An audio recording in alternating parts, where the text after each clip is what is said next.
mes cheveux trop foncés. Et puis après, qu'est-ce que ça peut vous faire? Je suis comme je suis.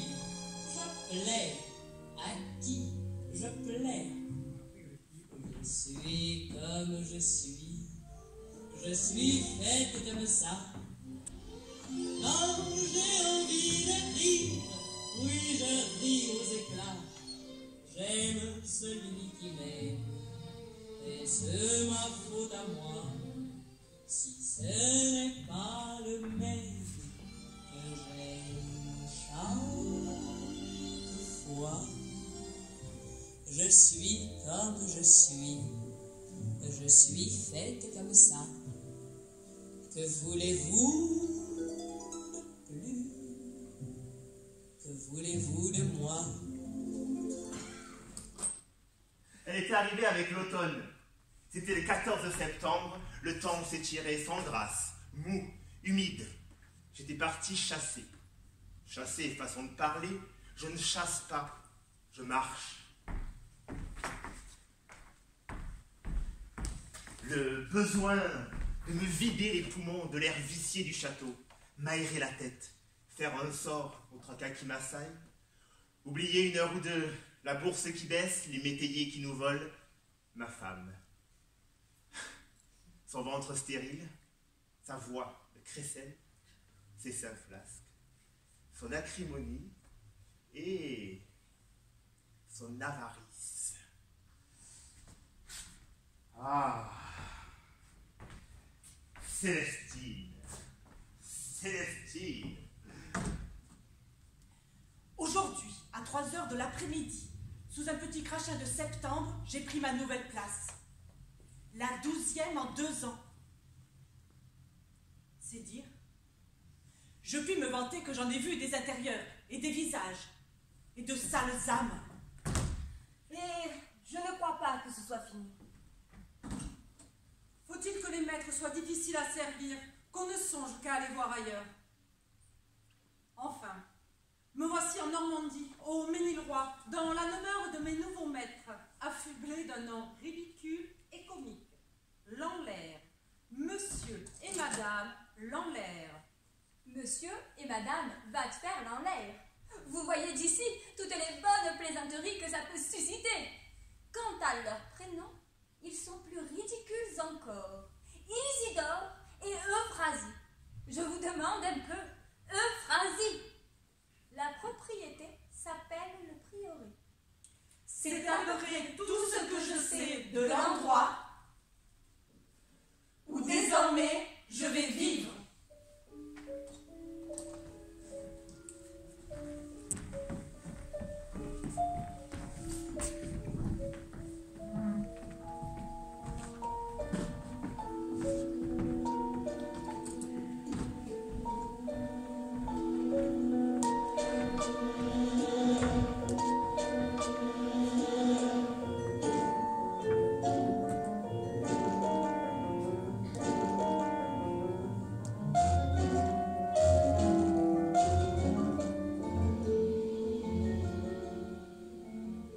Célestine, en voilà une qui sortait du lot. Elle ressemblait... Je trouve pas les mots. En vérité, elle ne ressemblait à personne. Multiple et unique à la fois. Il faudrait être poète pour dire ce qu'elle dégageait. Bien faite, bien mise. Le genre de fille qui a du chien. Distinguée. Mais oui, distinguée. Une qualité rare chez les femmes de chambre. Et vive, et intelligente. Pas la langue dans sa poche. Elle tenait un journal. Et bien tourné, Mazette, on sentait qu'elle avait servi chez un écrivain. La coquine y notait scrupuleusement tout. Présent, passé, anecdotes scabreuses et pensées virginales. Ah, Célestine. Oh, Célestine. Ce n'est pas la première fois fois que je suis engagée en province. Il y a 4 ans, j'ai fait une place. Oh, pas longtemps. Et dans des circonstances véritablement exceptionnelles. Je me souviens de cette aventure comme si elle datait d'hier. Bien que les détails en soient un peu lestes et même horribles, je veux la compter. Ce n'est pas de ma faute si les âmes dont on arrache les voiles et qu'on montre à nu exhalent une si forte odeur de pourriture. Voici la chose. J'avais été placée pour être femme de chambre chez un certain monsieur Rabour en Touraine. Célestine s'y rendit en train. Pour une fille de sa condition, voyager était une aventure. Et à la manière dont elle contait la chose, je compris qu'elle aimait ça. L'aventure. À la sortie de la gare, une espèce de cocher à face rubicond et bourru m'interpella. C'est-tu vous, quand la nouvelle femme de chambre de monsieur Rabour? Oui, c'est moi. Vous avez une malle? Oui, j'ai une malle. L'homme chercha ma malle parmi les colis entassés et la fit porter dans une charrette anglaise. Eh bien, montez-vous, cria-t-il, comme si j'avais été sourde.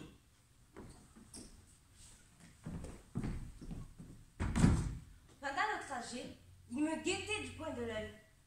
Je l'examinais de même. Je vis tout de suite que j'avais affaire à un paysan mal dégrossi, à un domestique pas stylé qui n'avait jamais servi dans les grandes maisons. Cela m'ennuya. Moi, j'aime bien les belles livrées. Rien ne m'affole plus qu'une culotte de peau blanche, moulant des cuisses nerveuses.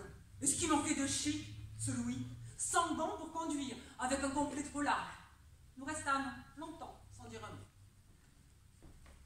Lui faisait des manières de grand cocher, tenant les guidottes et jouant du fouet avec des gestes arrondis pour m'impressionner. Non, ce qu'il était rigolo. Moi, je prenais des attitudes dignes pour observer le paysage, des champs, des arbres, des maisons, comme partout.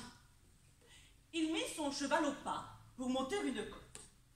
Et, tout à coup, avec un sourire moqueur, il me demanda: avez-vous au moins apporté une bonne provision de bottines? Sans doute. Sa question ne rimait à rien. Pas plus que le ton singulier sur lequel il me l'adressait. Pourquoi me demandez-vous ça? C'est un peu bête ce que vous me demandez là, mon grand-père. Il me poussa du coude légèrement, et voilà qu'il dit en ricanant: avec ça, avec celle qui ne sait rien, forceuse, sacrée forceuse. La propriété de monsieur Rabour était ébène et grande. Une jolie maison peinte en vert clair, Entourée de vastes pelouses fleuries et d'un bois de pin qui embaumait la térébenthine.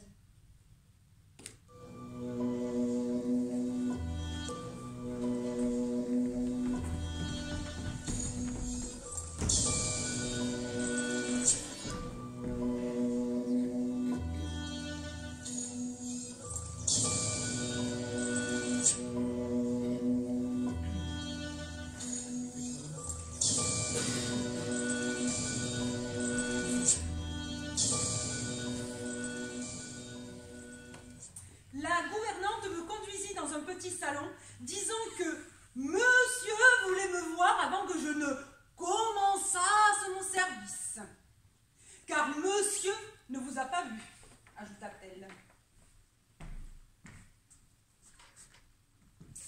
Il faut que vous plaisiez à monsieur. Il faut que vous plaisiez à monsieur. Et comment aurait-elle pu ne pas lui plaire? Il aurait fallu qu'il fût aveugle ou châtré. Ah, Célestine. Célestine. J'inspectais la pièce. Elle était tenue avec une propreté et un ordre extrême. Un air de décence riche, de vie provinciale cossue. Ce qu'on ne veut jamais ferme là-dedans, par exemple. Mazette. salua et avec infiniment de politesse. Comment vous appelez-vous, mon enfant? Célestine, monsieur. Célestine? Fit-il. Célestine? Diable. Joli nom. Je ne prétends pas le contraire. Mais trop long, mon enfant. Beaucoup trop long. Je vous appellerai Marie. C'est très gentil aussi. Et c'est court. Et puis, toutes mes femmes de chambre, je les ai appelées Marie. C'est une habitude à laquelle je serais désolée de devoir renoncer. Je préférerais renoncer à la personne. Voyons, monsieur. Ainsi, cela ne vous déplaît pas que je vous appelle Marie, c'est bien entendu. Mais... Oui, monsieur. Mon épouse avait pareillement la fâcheuse manie de rebaptiser ses bonnes Berthe ou Marthe. Il fallait que la domestique bondisse au premier aboiement. Marthe, Marthe, que ça claque comme un fouet. Avec Célestine, il en fut autrement. Elle hésita, disant Célestine, mon Dieu, Célestine, c'est trop long. Voyons alors, Céleste, non, Céleste, ça ne sonne pas, c'est cotonneux. Célestine, je trouvais ça gracieux. Cela convenait à cette belle garce. Dans Célestine, il y a l'Est, n'est-ce pas? Si seulement, me disais-je, elle pouvait l'être un peu. Parce que Madame Lanlaire, à quoi bon remâcher son fiel? On ne fait pas une caille d'une couleuvre. Bref, au prieuré, Célestine resta donc Célestine.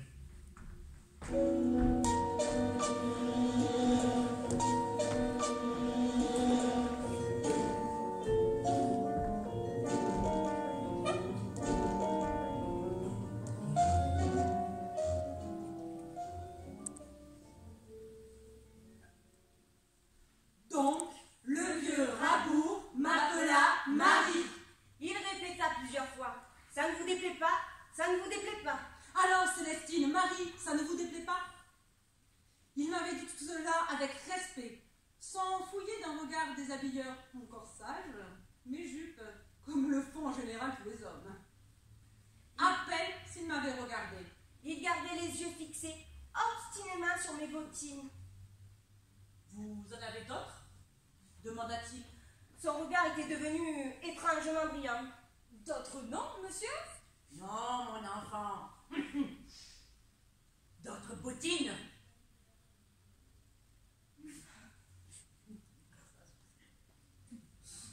Ce mot de bottine me rappela l'expression polissonne du cocher. Où se dissimulait le mystère? Je finis par répondre. Oui, monsieur, j'en ai d'autres. Des vernis? Oui, monsieur. De très très vernis? Mais oui, monsieur. Bien, bien.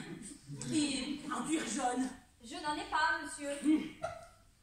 Faudra en avoir. Je vous en donnerai. Merci, monsieur. Bien, bien. Tais-toi. J'avais peur, car il venait de passer dans ses yeux des lueurs troubles et des gouttes de sueur roulaient sur son front. Au bout de quelques minutes, la crise se calma. Il reprit d'une voix apaisée, tandis qu'un peu de salive moussait encore au coin de ses lèvres. Ça n'est rien. C'est fini. Comprenez-moi, mon enfant. Je suis un peu maniaque. Par exemple, je ne trouve pas convenable qu'une femme serre ses bottines. À plus forte raison, les miennes. Je respecte beaucoup les femmes, Marie.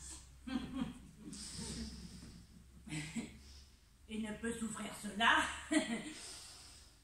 C'est moi qui les cirerai vos bottines, vos petites bottines, vos chères petites bottines. C'est moi qui les entretiendrai. Écoutez-moi. Chaque soir, avant de vous coucher, vous porterez vos bottines dans ma chambre. Vous les placerez près du lit, sur une petite table. Et tous les matins, en venant ouvrir mes fenêtres, vous les reprendrez. C'est-à-dire, monsieur? Voyons, ce n'est pas énorme ce que je vous demande là. C'est une chose très naturelle. Naturelle, très... Et si vous êtes bien gentille... Vivement, il tira de sa poche 2 louis qu'il me remit.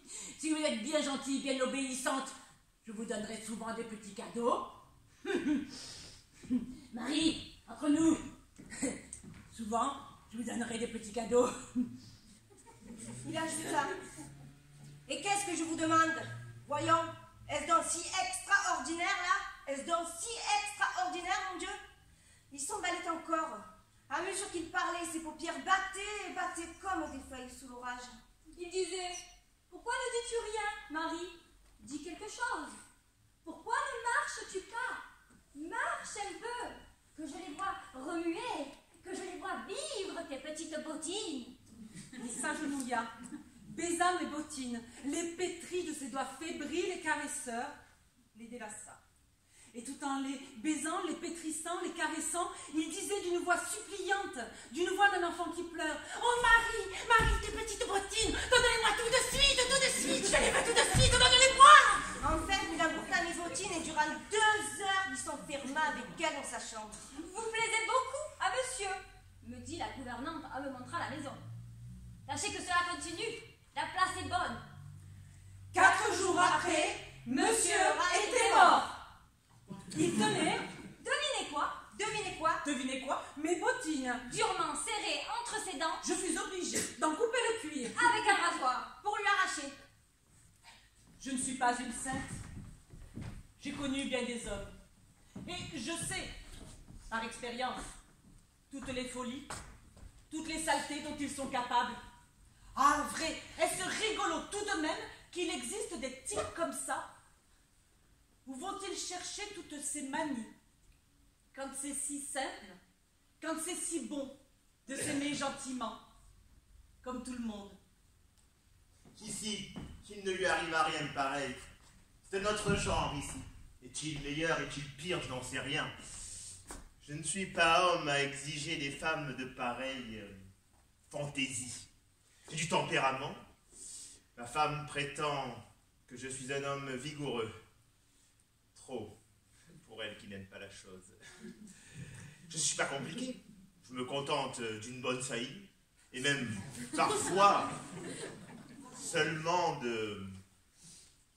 comment dire, de certaines caresses, peu audacieuses, de celles que les épouses n'osent pas par peur de passer pour des cocottes. Ah, Célestine aurait pu réussir dans la galanterie, s'affranchir des servitudes ancillaires. Elle avait de très beaux yeux, excitants et polissons, une bouche audacieuse. Enfin, une manière d'être originale et un tour d'esprit qui plaît aux hommes. En tout cas, qui me plaisait à moi. Ah, certains soirs, elle osait m'ouvrir le fond de son cœur. Elle disait, sans malice, je n'ai pas la moindre défense contre les hommes. Je suis victime de mon désintéressement et de leur plaisir. Je suis trop amoureuse, oui, j'aime trop l'amour pour en tirer profit. C'est plus fort que moi, je ne puis pas demander d'argent à qui me donne du bonheur et m'entrouvre les portes de l'extase. Ah, quand ils me parlent, ces monstres-là, que je sens le piquant de leur barbe, la chaleur de leur haleine. Je ne suis plus qu'une chiffre. Et c'est eux, au contraire, qui ont de moi tout ce qu'ils veulent. Oh, Célestine! Célestine! Donc, me voilà au prieuré. En attendant quoi, ma foi, je n'en sais rien. Le plus sage serait de n'y point songer et de laisser aller les choses au petit bonheur. C'est peut-être ainsi qu'elles vont le mieux. Pourvu que demain, sur un mot de madame, et poursuivi jusqu'ici par cette malchance qui ne me quitte jamais, je ne sois pas forcée, une fois de plus, de lâcher la baraque. Cela m'ennuierait. Depuis quelque temps, je deviens nerveuse. Tout à l'heure, me regardant dans la glace, je me suis trouvé le teint, ce teint ambré dont j'étais si fière, presque couleur de cendre. Est-ce que je vieillirai déjà? Je ne veux pas vieillir encore. À Paris, la vie y est trop fiévreuse, trop tumultueuse. On y est sans cesse en contact avec trop de choses, trop de gens, trop de plaisir, trop d'imprévus. Ici, c'est calme. Et quel silence. L'air qu'on respire doit être sain et bon. Ah, si au risque de m'embêter, je pouvais me reposer un peu. Faut pas rêver quand on est domestique. Pour commencer, madame m'a promené dans toute la maison. De la cave au grenier, afin de me mettre immédiatement au courant de la besogne. Elle ne perd pas son temps, celle-là. Ni le mien.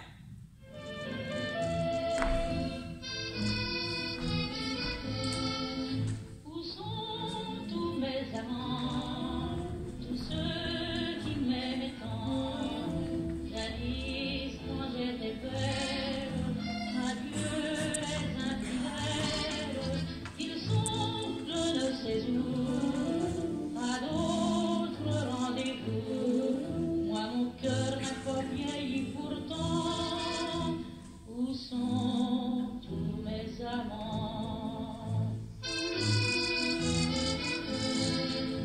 Dans la tristesse et la nuit qui revient, je reste seule, isolée, sans soutien, sans nul entourage, mais sans amour, comme une épave, mon cœur est lourd. Moi qui jadis ai connu le bonheur, les soirs de fête et les adorateurs, je suis esclave. Tandis que je mets le couvert, monsieur entre dans la salle à manger. Je vois son costume qui revient de la chasse. Je l'observe davantage, l'œil en dessous, sans en avoir l'air. Ses manières sont un peu gauches, un peu lourdes, un peu vulgaires. Bourgeoises, pour ainsi dire, sans la grâce des hommes d'esprit. Au demeurant, je dirais qu'il paraît sympathique. Des cheveux frisés, un coup de taureau, des lèvres très rouges, pulpeuses, attestent la force et la bonne humeur. Je parie qu'il est porté sur la chose, lui, contrairement à madame. Je vis cela tout de suite. À son immobile, flaireur, sensuel, à ses yeux doux, extrêmement brillants, jamais, je crois, je l'ai rencontré chez un être humain des mains si velues. Comme la plupart des hommes peu intelligents et de muscles développés, il est d'une grande timidité.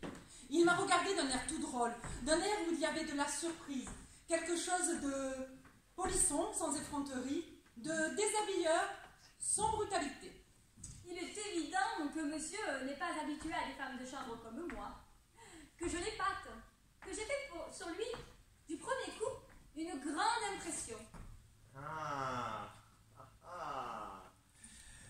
C'est vous la nouvelle femme de chambre? J'ai tendu mon buste en avant. J'ai baissé légèrement les yeux, puis, de ma voix la plus douce, j'ai répondu simplement « Mais oui, monsieur, c'est moi. » Ainsi vous êtes arrivé. C'est très bien. Très bien. Très... Comme ça, vous venez de Paris? Oui, monsieur. Très bien. Très bien. Comment vous appelez-vous? Célestine, monsieur. Célestine. Ah, Célestine. C'est très bien. Un joli nom, ma foi. Un nom pas commun. Ouais, pourvu que madame ne vous oblige pas à le changer. Elle a cette manie. Je suis à la disposition de madame. Sans doute, sans doute. Mais c'est un joli nom. Eh bien, Célestine, car moi je vous appellerai toujours Célestine, voulez-vous m'aider à retirer mes bottes? Ça ne vous ennuie pas, au moins? Certainement non, monsieur. Dans un mouvement que j'essayais de rendre souple et même provoquant, je me suis agenouillée en face de lui. Voyez-vous, ces sacrées bottes, elles sont très difficiles. Elles glissent mal. Et pendant que je l'aide à retirer ses bottes qui sont mouillées et couvertes de boue, je sens parfaitement que son nez s'excite au parfum, à ma nuque, que ses yeux suivent avec un intérêt grandissant les contours de mon corsage et tout ce qui se révèle de moi à travers la robe. Tout à coup, il Oh, murmure. sapristi, Célestine! Oh, vous sentez rudement bon. Moi, monsieur? Eh bien oui, vous, parbleu! Je pense que ça n'est pas mes pieds. Oh, monsieur!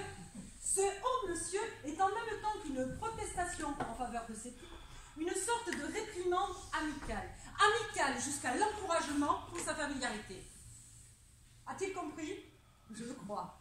Car de nouveau, avec plus de force et même une sorte de tremblement amoureux, il répète. Célestine. Oh, vous sentez diablement bon. Diablement bon. Ah, mais il s'émancipe, le patron. Je fais celle qui est légèrement scandalisée par cette insistance. Et je garde le silence. Timide comme il est, et ne connaissant rien au truc des femmes, monsieur est troublé. Il craint sans doute d'avoir été trop loin. Il change brusquement de sujet. Vous habituez-vous ici, Célestine? Cette question, si je m'habitue ici, Voilà 3 heures que je suis ici. Il en a de drôles, le bonhomme. Et vraiment, il est Un peu bête. Mais cela ne fait rien. Il ne me déplaît pas. Il dégage je ne sais quoi de puissant. Et aussi une odeur de mal. un fumé de fauve pénétrant et chaud qui ne m'est pas désagréable. pour le laisser sur une bonne impression de moi, je lui demande à mon tour. Je vois que monsieur est chasseur. Monsieur a fait une bonne chasse aujourd'hui? Je ne fais jamais de bonne chasse, Célestine, a-t-il répondu. C'est pour me promener, pour n'être pas ici, où je m'ennuie. Oh, monsieur s'ennuie ici. C'est-à-dire, je m'ennuyais. Car maintenant, enfin, Célestine. Célestine! Non, allez, allez. Où sont tous mes amants, tous ceux qui m'aimaient tant, jadis quand j'étais belle, adieu les infidèles, ils sont je ne sais où, à d'autres rendez-vous, moi mon cœur n'a pas vieilli pourtant, où sont tous mes amants?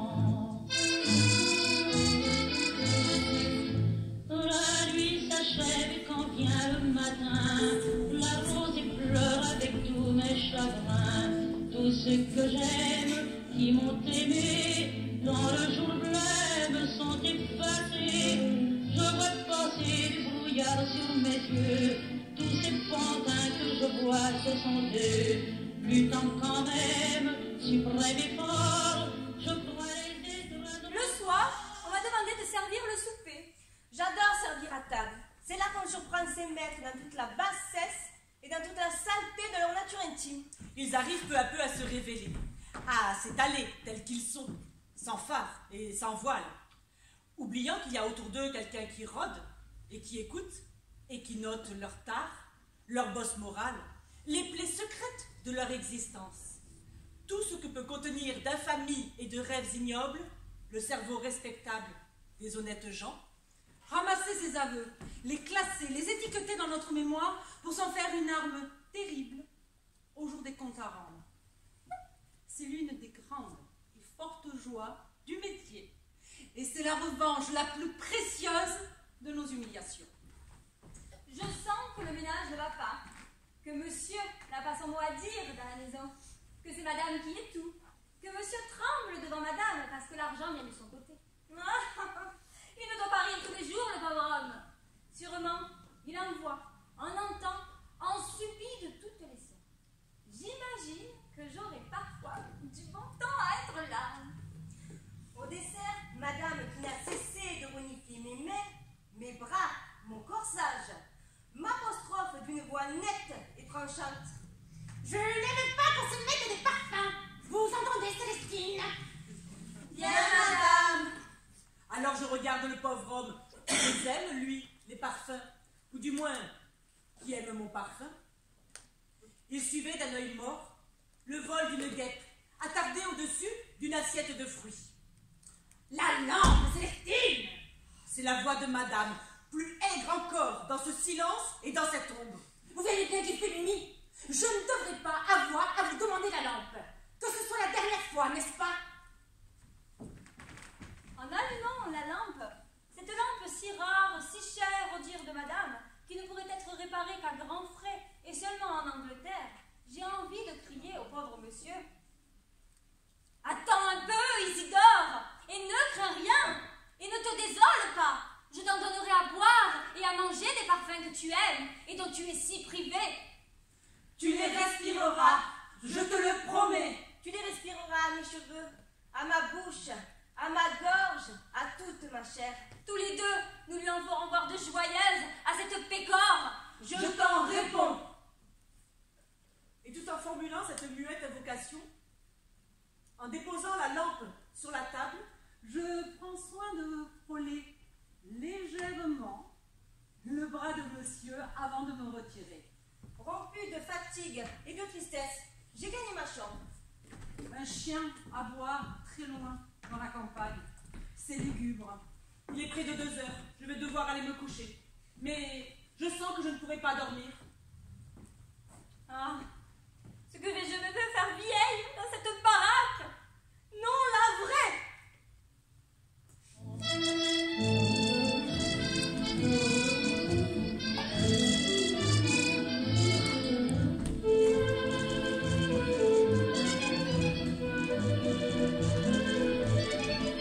Où sont tous mes amants, tous ceux qui m'aimaient tant? Moi, mon cœur n'a pas vieilli pourtant. Où sont tous mes amants?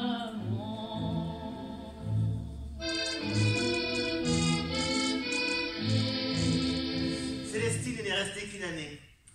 Autant de jours clairs dans cette sinistre maison. J'ai été stupide. Je n'ai pas su lire au fond de son âme. Je n'ai pas voulu. Après tout, ce n'était pas mon rôle. Il faut savoir rester chez soi, tenir sa place sur le barreau de l'échelle qui nous a été assigné à la naissance. Sinon, c'est l'anarchie. C'est ce que dit ma femme. Elle dit toujours cela. Les vaches au pré, les maîtres au prieuré. Ah, elle tient son rang, la vipère. Hein. Et moi, je me dessèche. Célestine, elle, moins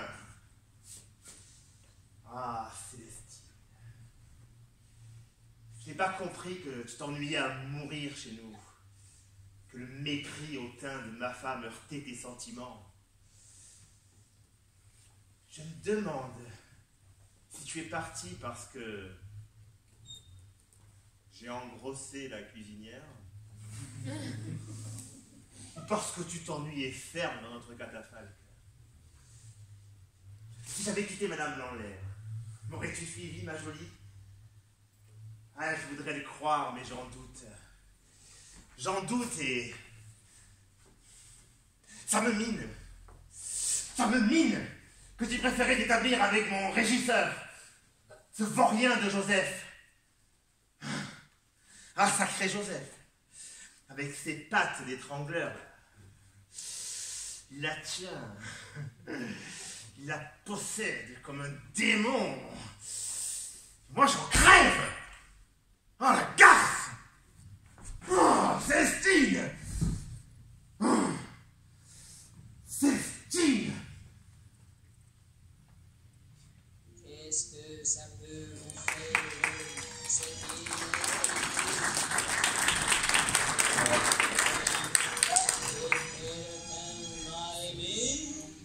Comme les enfants qui s'aiment simplement.